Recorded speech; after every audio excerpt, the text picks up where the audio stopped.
Bonjour à tous et bienvenue sur Radio Alalma, l'émission qui parle de la culture et du milieu artistique. Je suis votre présentateur Alain Ramirez. Pour cette émission, nous parlerons des créations, des créativités, de travail rigoureux, mais surtout de rythme, des musiques et des joies de vivre. Pour échanger avec nous sur le travail de création dans le merveilleux monde de la danse, nous accueillons aujourd'hui Asia Gemra, qui est danseuse, chorégraphe et professeure de danse, comédienne et art thérapeute, professeure d'arts martiaux aussi, membre officiel du Conseil international de la danse de l'UNESCO et directrice de la compagnie Tellurgie. Bonjour Asia. Bonjour, bonjour Alain. Ça va? Oui, Ça va parfait. bien? Ouais, super. Bah écoute, je suis revenu vers toi après la belle émission qu'on a fait il y a grosso modo un an, parce que justement on avait un petit peu Ah oui, il y a un abordé. an déjà. Oui, oui, plus ou moins, oui. Donc, on avait un petit peu abordé cette question, en fait, du travail de la danse et que, bon, les gens, parfois, ils se rendent pas compte, en fait, de tout le travail qu'il y a derrière et tous les processus et tout ça. Donc, voilà, à l'époque, on s'était dit que peut-être qu'on ferait cette émission un jour. Et le jour est arrivé. Donc, voilà, je suis ravi. Moi aussi. Donc, bon, pour commencer, je vais te poser une question qui peut être un petit peu bête, mais est-ce qu'on pourrait définir qu'est-ce qu'un spectacle de danse? Parce que, bon, il y a différents types de spectacles où il y a de la danse, mais c'est pas forcément considéré comme un spectacle de danse, tu vois. Donc, l'opéra, le ballet, le théâtre avec des extraits de danse, des galas, enfin, il y a plein de choses. Donc, à ton avis, qu'est-ce qu'on peut considérer comme un spectacle de danse? Alors effectivement, on peut introduire la danse un peu partout, dans différents événements et dans différents types de spectacles, où la danse ou le mouvement vient juste ponctuer comme ça quelques tableaux et qui vient soutenir ou habiller ou appuyer un propos. Mais le spectacle de danse en lui-même, c'est-à-dire une pièce chorégraphique, et on appelle ça une pièce chorégraphique, qui est pensée, qui a comme objectif de raconter une histoire au même titre que le théâtre, au même titre que le cinéma, le film, quel que soit le support de film, qu'il soit d'animation, qu'il soit genré, qu'il soit avec des acteurs en chair et en os. Donc c'est exactement la même chose. La danse aussi, elle a cette particularité d'être éphémère. Donc c'est assez difficile parfois pour le spectateur de se souvenir de ce qu'il a vu. Ce qu'il va simplement peut-être retenir, c'est l'émotion, c'est l'histoire que ces ensembles de mouvements mis bout à bout ensemble ont raconté une histoire. Comme quand on parle beaucoup avec les mains. Il n'y a pas un peuple qui ne parle pas avec les mains. Donc le geste, il appuie la parole, mais on va certainement se souvenir des paroles qu'on a dites, mais on ne va pas se souvenir du geste qu'on a fait pendant qu'on nous étions en train de parler et le geste qui a accompagné tel mot ou telle phrase qui a fait du bien ou pas. C'est vrai. Mais par contre, c'est vrai que ce geste, même si on s'en souvient pas après, ça appuie sur la mémoire. Ça fait peut-être que ça, on va se souvenir justement de mots ou de la phrase plus facilement avec cet appui du texte, en fait, parce que ça nous crée aussi une mémoire visuelle. Bien sûr, oui, oui, c'est indissociable. Vous voyez, je viens de parler et je viens de joindre mes mains en mettant c'est indissociable. Donc, ça a probablement une signification profonde pour le corps qui tient le texte, ou parfois un sous-texte. Oui, complètement, complètement. Voilà, ça, on peut le faire soit en danse, soit au théâtre, soit au cinéma. Très bien. Et du coup, je me demandais, enfin, il y a tout un processus à chaque fois, que ce soit la danse, le théâtre, je sais pas, des marionnettes, de cinéma, peu importe quel art, il y a toujours un processus, des étapes à suivre. Grosso modo, c'est quoi dans la danse? Alors, je ne peux parler que pour moi, bien entendu. Bien sûr.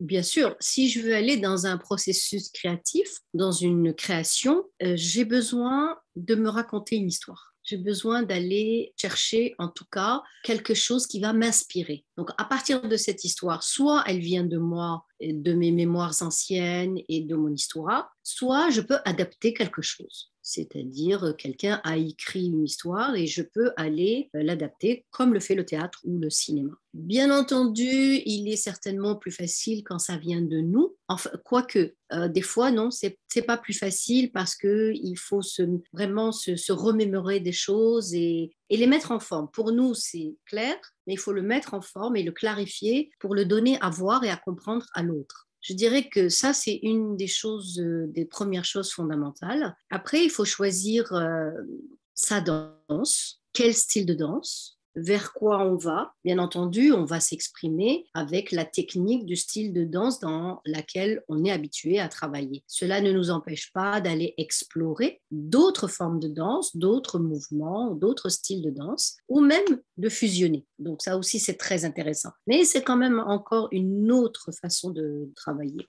Et puis, on va écrire. On va écrire cette histoire avant d'écrire les mouvements ou avant d'aller choisir la musique, le costume, les décors, la scénographie, etc.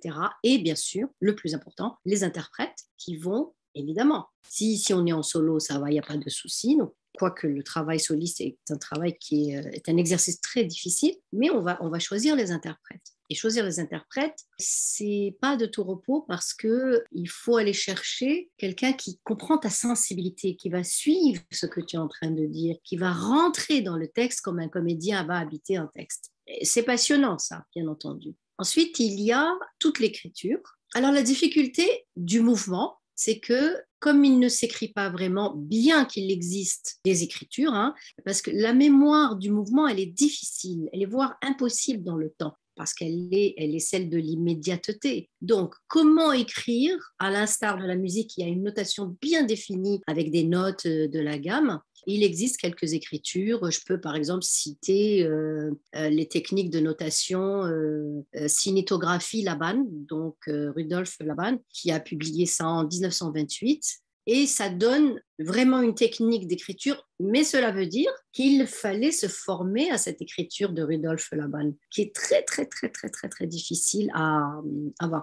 Mais c'est un outil scientifique qui est assez magique parce qu'il permet vraiment de mettre et de travailler ce qu'on appelle la choréotique, c'est l'harmonie du corps dans l'espace. Voilà, c'est un peu difficile à mettre en place. Ouais. Voilà, écrire, c'est vraiment une des choses la plus difficiles à mettre en place. Après, il y a bien sûr l'imaginaire qui va venir se mettre en place par rapport à l'écriture du sujet. Et on a les différents tableaux, on a le temps, voilà, c'est tout un processus.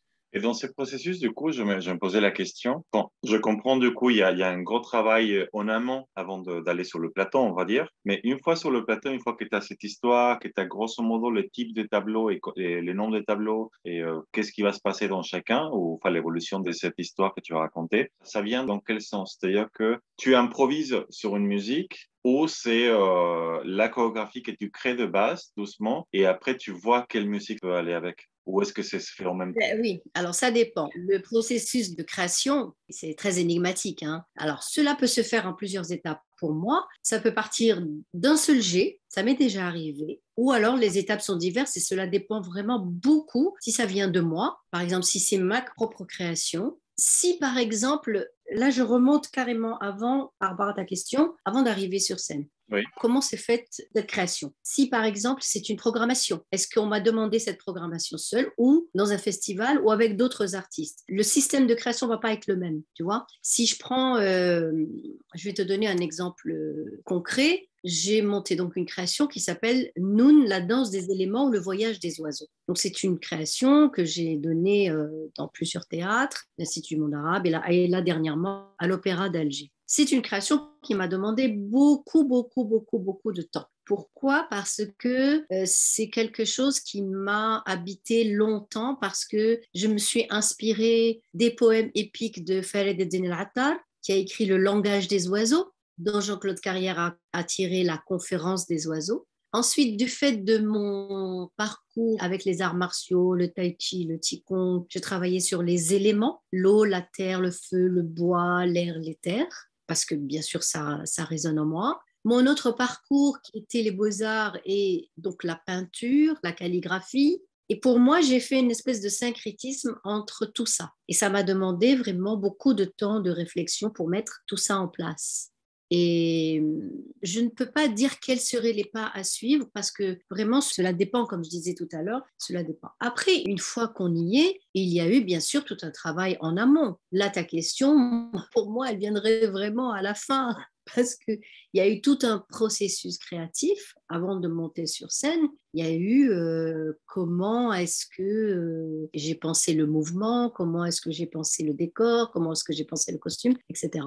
Ok. Et en parlant des costumes, ça se passe comment? Parce que bon, j'ai vu, j'ai travaillé dans le passé, tu le sais, avec plusieurs danseuses, dont toi d'ailleurs, Ouais. et j'ai vu création artisanale pratiquement. Donc chaque danseuse faisait son costume. Il y a évidemment des grosses productions où c'est pas du tout elles qui touchent, mais je me demande si elles peuvent aussi avoir un avis ou faire des demandes particuliers. Donc pourquoi c'est aussi important ou voilà que les danseuses créent ça ou comment elles s'arrangent toujours pour aussi penser à cela plus en détail. Alors là aussi, c'est le sujet qui va donner la direction à prendre pour la création des costumes. En principe, moi, je les pense dans leur globalité. Je les dessine, je les couds. Je peux aussi faire appel à une couturière pour m'aider, car ça, c'est un poste qui est très lourd, très coûteux. Vraiment, je pense que c'est un des postes les plus coûteux par rapport aux costumes. Alors, tout dépend. Par exemple, souvent dans des spectacles de contemporains, ils ont un costume du début à la fin, mais dans nos créations plutôt orientales contemporain, on a besoin de costumes et les costumes sont très, très chers chez nous. Alors, je peux aussi travailler en collaboration avec les artistes qui sont avec moi. On va penser le costume ensemble, mais grosso modo, je l'ai un petit peu dans la tête. Et je pense à un costume qui sert l'histoire, toujours. C'est-à-dire, il faut que ce costume me raconte aussi une histoire. Il arrive aussi que je fasse des recherches dans différents magasins dédiés aux costumes de scène et à ce moment-là, je vais les adapter. Mais il est quand même mieux et plus facile de créer le costume et de le faire faire en fonction du sujet sur lequel je travaille. Voilà, par rapport au costume. Pour revenir à ta question, pour créer une chorégraphie, tu me disais, on commence par l'improvisation sur la musique ou plutôt à l'envers. Alors justement, c'est ce que je te disais un petit peu plus haut. Très souvent, il m'arrive en inspiration les mouvements sans aucun apport au support musical, avec parfois toute la structure que j'ai dans la tête. Ensuite, je les adapte sur la musique. Et puis, à d'autres moments, ce sont les musiques qui m'inspirent et la chorégraphie naît d'elle-même. Mais là encore, tout dépend du public, bien sûr, qui est en face. Mais j'aime surtout partir d'un sujet, d'une histoire. Pour moi, c'est une base fondamentale. Je trouve que cela donne plus de corps à la création. Par exemple, dans mon spectacle, on a écrit les musiques. Là, c'est le luxe suprême. Ça, c'est pas donné, franchement, c'est pas donné à tout le monde de pouvoir avoir un chef d'orchestre, un orchestre et de pouvoir écrire des musiques pour le spectacle. Et ça, c'est magique. Parce que là, il y a une liberté absolument incroyable. Parce que en tant que chorégraphe et metteuse en scène, il y a déjà tout là. Et quand je vais travailler avec les musiciens, je sais exactement ce que je veux. Et parfois, bien sûr, ils me proposent des choses, je prends pas, ça dépend. Mais ça, c'est vraiment magique. C'est des moments que j'aime beaucoup, beaucoup. Surtout que c'est plus simple aussi parce que il n'y a pas cette forcément recherche de trouver la musique qui va s'adapter à ça. C'est je veux ça et voilà, tu peux me le créer, tu peux modifier, tu peux demander d'ajouter quelque chose, d'enlever. Voilà, donc c'est génial aussi comme travail créatif. C'est magique, ouais. Il arrive vraiment parfois que certaines musiques préexistantes de compositeurs collent incroyablement bien avec ce qu'on est en train de faire. Mais c'est pas souvent, hein. Mais oui, c'est pas évident de trouver ça. Bah oui.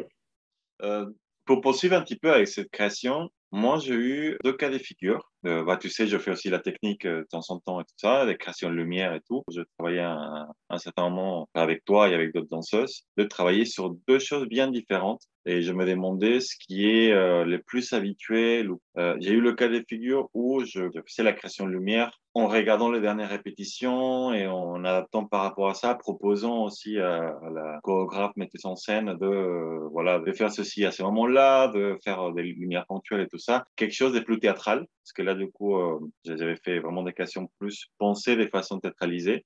D'ailleurs, avec toi, c'était différent parce que c'était des galas où je t'ai accompagné dans des spectacles où j'arrivais vraiment pratiquement le jour J à découvrir un petit peu en quelques minutes ce qu'il laissait jouer et improviser une lumière où tu me disais souvent, j'ai besoin de plus de lumière en fait. Ce sont bien tes lumières, mais plus fort. Du coup, j'avais ce type de travail, tu vois, où avec la compagnie où je travaillais à côté, c'était plus théâtralisé et pas forcément à avoir des lumières hyper fortes tout le temps. Donc, je sais pas comment ça se travaille ça ou qu'est-ce qui est le plus souvent.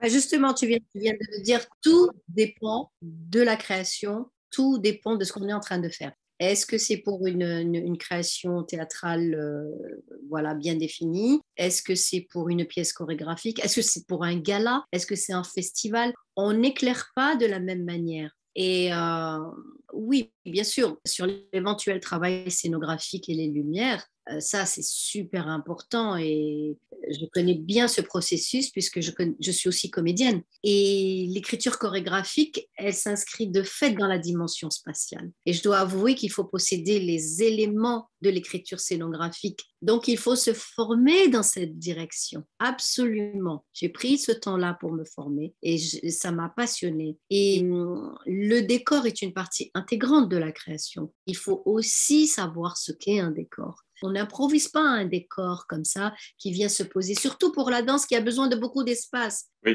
Et oui, il y a des éléments de décor, si on les positionne mal, on n'est pas bien, quoi.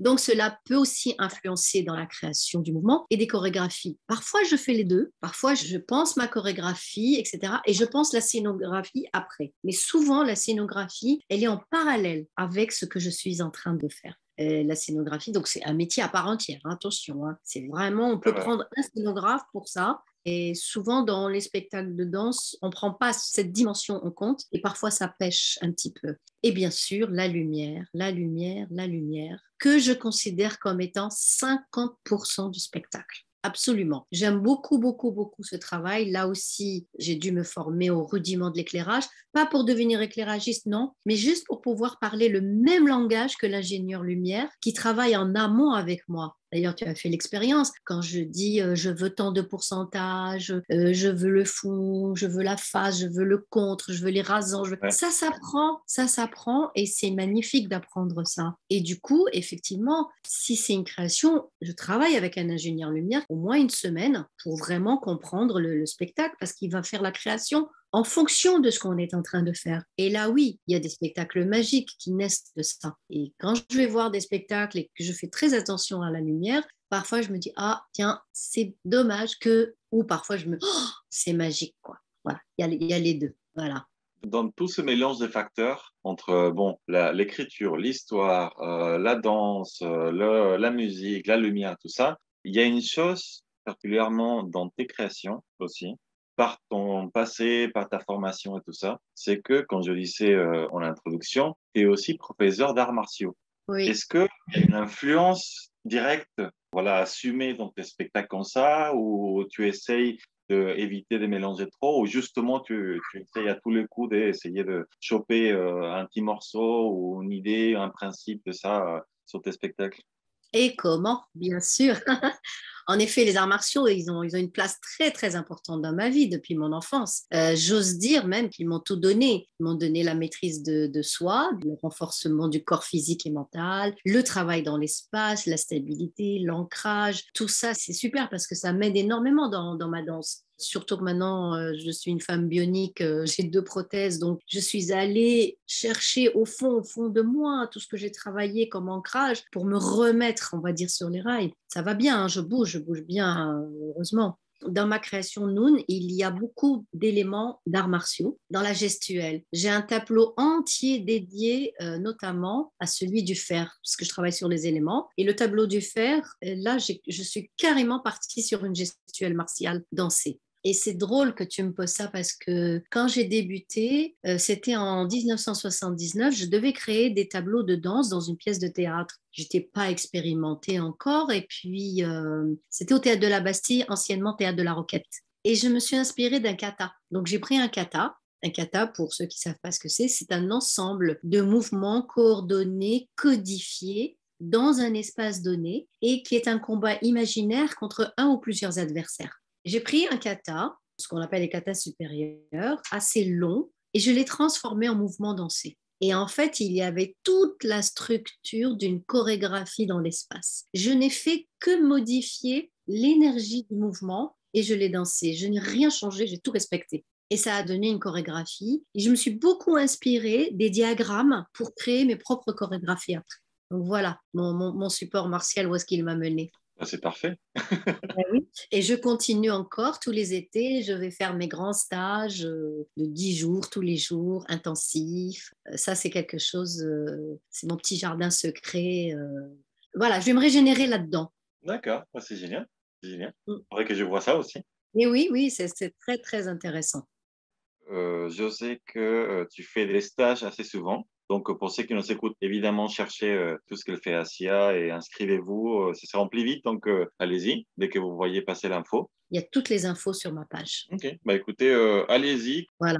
Bah, du coup, Asia, je te remercie énormément. C'est toujours un plaisir de te voir, de t'entendre. Enfin, les gens n'ont pas la chance de te voir là, mais moi, j'ai la chance, donc je suis ravi.